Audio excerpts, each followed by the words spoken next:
আমাকে যেতে বললে আমি অবশ্যই চলে যাব। আমার কোনো এখানে আঁকড়ে ধরার, নিজেকে জাস্টিফাই করার কোনো কিছু নয়।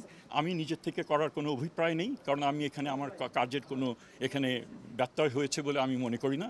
আপনাদেরকে আমি ঘটনা পরম্পরায় আপনাদেরকে জানালাম, আপনারা সেটা বিবেচনা করবেন, সেটা ঠিক কি বেঠিক আমার মনে হয় না। আর যদি আমার তো নিয়োগকর্তাও রয়েছেন, তারাও যদি এখানে মনে করেন যে এখানে ব্যত্যয় ঘটেছিল, তো আমাকে যেতে বললে আমি অবশ্যই চলে যাব। আমার কোনো এখানে আঁকড়ে ধরার, নিজেকে জাস্টিফাই করার কোনো কিছু নয়। তবে আপনি প্লিজ আর আমাকে করবেন না। তো আমার এতটুকু এখানে বক্তব্য।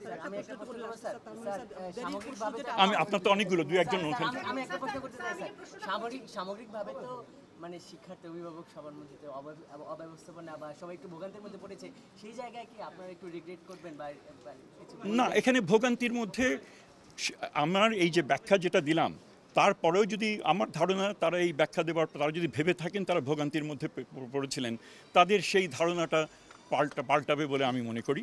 আবার বাস্তবে অনেক শিক্ষার্থী রয়েছেন এবং তাদের পিতামাতা রয়েছেন, তারা অসন্তুষ্টও হয়েছেন যে এটা কেন সময় মতো হলো না, এই বাস্তবতাও কিন্তু রয়েছে।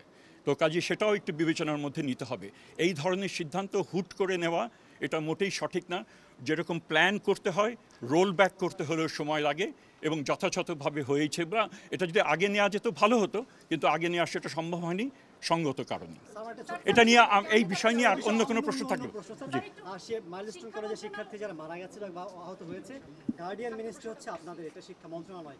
আপনারা কি ক্ষতিপূরণের জন্য কোনো ব্যবস্থা করবেন বা বিমান বাহিনীকে চাইবেন কিনা ক্ষতিপূরণ? যেহেতু বড় আমাদের তাদের সাথে আমরা কালকে, আপনারা জানেন, আমরা দুজন উপদেষ্টা এবং আমার চিফ অ্যাডভাইজারের প্রেস সেক্রেটারি আমরা সেখানে গিয়েছিলাম।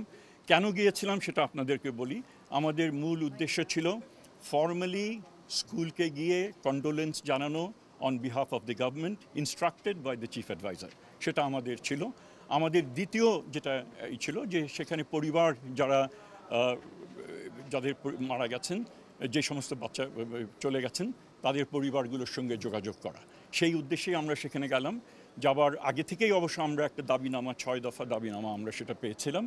তার ভিত্তিতে আমরা ছাত্রদের সঙ্গে একটু সেখানে উত্তেজনাকর পরিবেশ, সেখানে সকালে অতটা ছিল না, কিন্তু আমাদের 2-2.5 ঘন্টা আলাপে এবং আমাদের প্রথম যে কথাটা উপদেষ্টা আসিফ নজরুল সাংবাদিকদেরকে বলেছিলেন, যে সেটা আর ছাত্রদেরকে বলেছিলেন যে অত্যন্ত আমরা মনে করি যৌক্তিক দাবি দাওয়া সেগুলো ছিল। দু একটার ব্যাপারে কিছুটা সংবেদনশীলতা ছিল, সেগুলো আমরা তাদের সঙ্গে সেটা বলি, সেই হিসাবে একটুখানি পরিবর্তন করা হলো এবং সেই বেসিসে আমরা তাদের সঙ্গে আলাপ হলো। আমরা তখনই আমাদেরকে মানে চলে যেতে আমরা ভেবেছিলাম এটা শেষ হবে।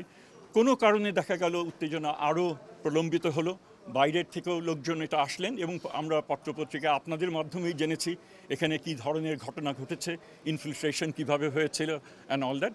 আমরা কখনোই চাইনি এখানে বল প্রয়োগের মাধ্যমে আমাদেরকে, এটা কিন্তু রাস্তাটা খুব একটা বেশি না, ওই স্কুল থেকে যেই মেইন পয়েন্ট যেখানে বড় রাস্তায় যাওয়া খুবই কোয়ার্টার মাইলও হবে না, তার থেকেও কম, কিন্তু সেখানে কোনো রকমের জন্য বল প্রয়োগ করা না হয় সেটা আমরা নিশ্চিত করতে চেয়েছি। প্রয়োজনে আমরা এখানে 1-2 দিন থাকবো, সেটাও আমরা মানসিকভাবে সিদ্ধান্ত নিয়েছিলাম এবং সেই হিসাবে আমরা অপেক্ষা করেছি। পরবর্তীকালে আমরা সেখান থেকে চলে এসেছি।